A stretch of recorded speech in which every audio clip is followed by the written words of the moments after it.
Micro ওয়ার্কারের new account phone email ভেরিফিকেশনের জন্য আপনার রেজিস্টারের সময় যে ইমেলটা দেবেন সেই ইমেইলে আপনার একটা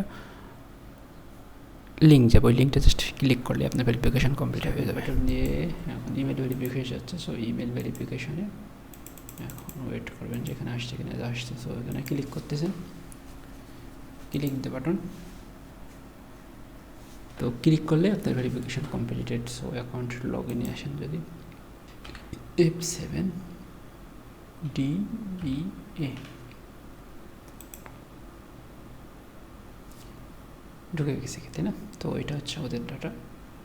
তো আমরা যদি অ্যাকাউন্ট ক্লিক করি, অ্যাকাউন্ট, তো এটা হচ্ছে আমাদের অ্যাকাউন্ট, এটা আমাদের ইমেল, আমাদের মেম্বার হচ্ছে তো ইউজার নেম এটা, তো ইউজার নেম চেঞ্জ করতে পারবো, আর ফোন নাম্বার ভেরিফিকেশন করতে পারবো। অথেন্টিকেটর নাই, তো এগুলো আপনারা মানে সিএফএক্স রিসার্চটা অন আছে, তো এখানে ব্যাড নন